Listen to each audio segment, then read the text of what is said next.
Assalamualaikum warahmatullahi wabarakatuh. Oke, malam hari ini kita masih ada di sesi kebijaksanaan para faqih.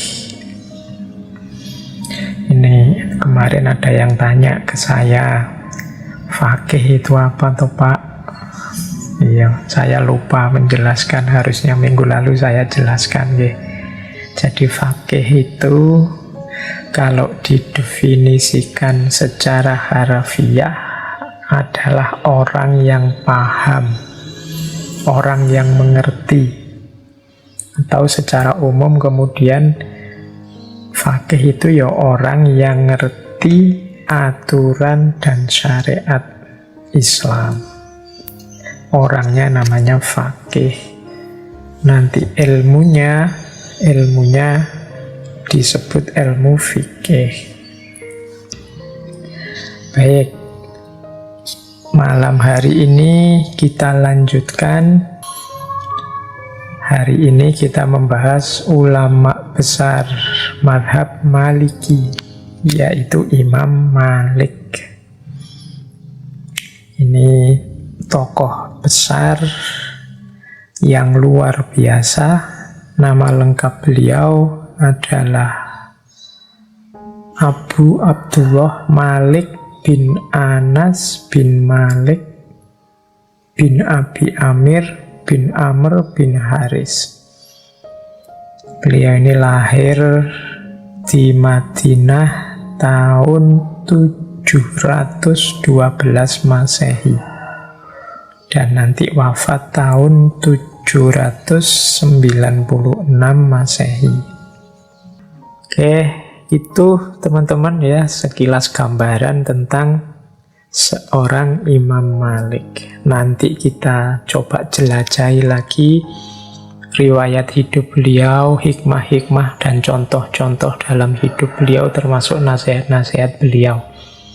Ya meskipun kita belajar tentang imam faqih yang ahli fikih, cuma kita sesuaikan dengan model ngaji kita yang fokus pada hikmah. Untuk pikiran-pikiran dalam bidang fikihnya Imam Malik, ya monggo teman-teman belajar lagi, nyari ustadz, nyari guru yang sesuai, daripada nanti saya keliru, wong saya bukan ahlinya kalau bidang fikih. Yo, saya tahunya hanya beberapa saja tentang gagasan-gagasan dan wawasan-wawasan fikihnya Imam Malik. Baik, mari kita mulai. Bismillah, kita mulai nggih. Kita belajar kearifan-kearifan seorang Imam Malik. Yang ingin menyiapkan minum dan macam-macam monggo.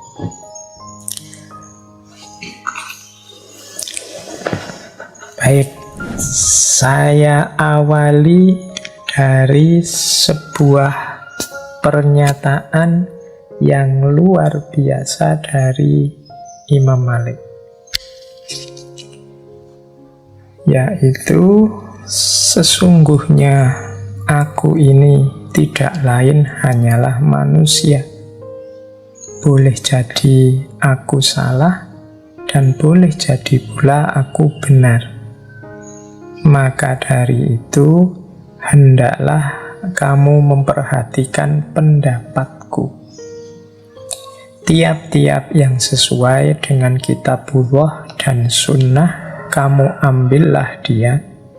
Dan tiap-tiap yang tidak sesuai dengan kitabullah dan sunnah, kamu tinggalkanlah dia. Nah, ini pernyataan ketawaduan seorang Imam Malik. Sebagaimana kemarin kalimat-kalimat semacam ini juga diucapkan oleh Imam Abu Hanifah. Jadi memang orang itu semakin tinggi, semakin pintar, semakin dalam dan luas wawasannya, biasanya semakin tawadhu. Semakin sadar kalau dirinya ini punya banyak kelemahan. Orang semakin pinter kan semakin ngerti dia dalam hal apa saja aku tidak ngerti, dalam hal apa saja aku lemah, dalam hal apa saja aku bisa keliru. Tapi semakin orang sombong, semakin orang merasa pinter, semakin dia tidak sadar di titik-titik mana dia mungkin salah, di titik-titik mana dia mungkin keliru. Nah, ini bagi saya pelajaran ini saja sudah luar biasa kalau kita bisa meneladani. Kita hari ini kan ada di peradaban yang saling mengklaim dirinya sebagai yang paling unggul, yang paling benar.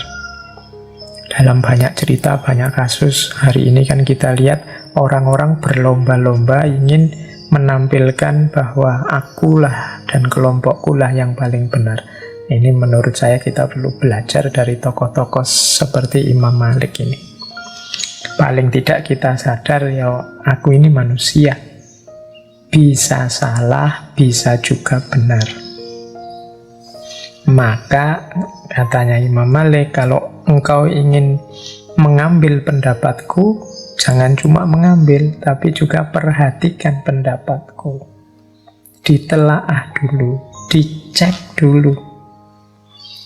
Kalau memang sesuai dengan Al-Quran dan Sunnah, ya ambillah. Kalau tabrakan, menyelisihi, ya tinggallah. Nah, jadi ini kalau dalam bahasa agama, mbok jangan taklid. Kamu ikut boleh, tapi pahamilah dasarnya, pahamilah dalilnya, argumennya. Kalau ternyata setelah ditelaah kok tabrakan dengan Al-Quran dan Sunnah dan hadis, yo tinggalkan saja.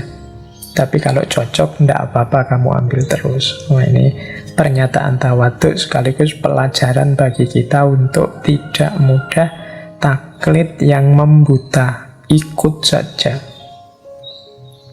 Oke, ini pelajaran penting yang pertama. Yo, ini sederhana sebenarnya. Yo, tiap hari kita mendengarkan sih nasihat-nasihat seperti ini, tapi dalam prakteknya kadang-kadang yo meleset. Postingan-postingan kita, komentar-komentar kita di medsos itu kadang-kadang rasanya hanya membenarkan diri sendiri dan orang lain pasti salah. Makanya ini untuk muhasabah, untuk kita introspeksi. Materi-materi seperti yang kita angkat bulan ini sebenarnya materi-materi yang tidak sulit untuk dipahami. Jadi sederhana, hikmah-hikmahnya hikmah-hikmah yang sederhana. Bahkan sebelum saya ceritakan seperti ini, teman-teman insya Allah sudah tahu. Tapi seringkali kita itu ada jarak antara pengetahuan dengan kesadaran. Sehingga kalau pengetahuan insya Allah teman-teman sudah lengkap, baik semua, tapi pengetahuan yang membuahkan kesadaran untuk menjalankan, ini yang kadang-kadang muncul, kadang-kadang hilang. Jadi, yo latihan pelan-pelan. Kalau dalam bahasanya Imam Ghazali, sampai dia tumbuh jadi karakter, tidak sekedar insidental. Tidak hanya kolo-kolo tawaduk, kolo-kolo sombong, ini insidental namanya. Tapi kalau sudah mengakar ketawaduan itu, yo secara otomatis yang keluar juga ketawaduan. Ini butuh latihan, butuh pembiasaan, seperti yang dilakukan oleh para imam ini, khususnya Imam Malik. Baik, jadi ini pelajaran pertama yang menurut saya penting. Ada cerita, ini ada hubungannya dengan pernyataan tadi. Jadi satu ketika Khalifah Abu Ja'far al-Mansur, yang ini juga muridnya, ini dia tahu betapa dahsyatnya kepandaian, kepinteran, intelektualitas gurunya Imam Malik ini, sehingga beliau ini satu ketika bermaksud untuk mewajibkan madhab Imam Malik kepada semua yang ada dalam kekuasaan dinasti Abbasiyah. Jadi pokoknya mazhab resminya negara adalah Maliki. Kalau pakai bahasa sekarang mungkin begitu. Nah, Imam Malik ketika Khalifah Al-Mansur punya maksud seperti ini, ternyata Imam Malik keberatan. Kata Imam Malik, wahai Amirul Mukminin, jangan lakukan itu. Orang-orang sudah mengetahui banyak pandangan, mengetahui banyak hadis, dan meriwayatkan berbagai riwayat. Setiap orang mengambil apa yang telah ada dan mengamalkannya. Dan mereka berhutang kepada perbedaan pandangan manusia terhadap para sahabat Rasulullah dan lainnya.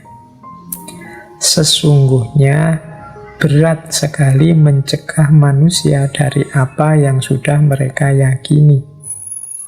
Karena itu, biarkan manusia menjalankan apa yang sudah dianutnya dan apa yang dipilih oleh setiap penduduk negeri untuk diri mereka sendiri. Jadi menurut Imam Malik, orang-orang jangan diwajibkan mengikuti pikiran saya. Sebelum saya sudah banyak pandangan, sebelum saya sudah banyak riwayat-riwayat, sudah banyak hadis beredar. Setiap orang juga sudah punya posisi, sudah punya pilihan, pandangan sendiri-sendiri. Untuk mengubah agar mereka ganti pandangan itu berat. Pasti nanti akan terjadi pemaksaan-pemaksaan atau orang terpaksa karena yang perintah khalifahnya. Jadi katanya Imam Malik, biarkan saja orang dengan keyakinannya masing-masing. Yang penting biarkan mereka bebas belajar, bebas memilih, bebas mencari apa yang cocok untuk mereka. Kalau memang menurut mereka gagasan-gagasan Imam Malik ini sesuai, cocok, bagus, insya Allah mereka akan pindah ke mazhab Maliki. Kalau tidak, tidak masalah. Nah, ini nanti nyambung dengan pernyataan sebelumnya. Wong saya ini juga manusia biasa yang bisa keliru meskipun juga bisa benar. Jadi ini salah satu contoh bagaimana tawaduknya seorang Imam Malik.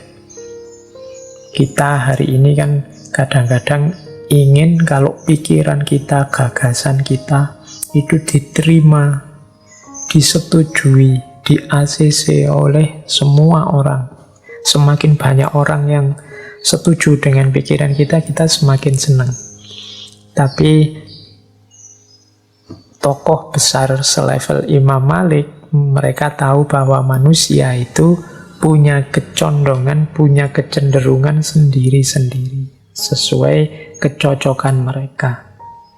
Dan pikiran yang kita anggap luar biasa, termasuk mungkin pikiran kita yang ingin kita promosikan itu sebenarnya bukan yang pertama.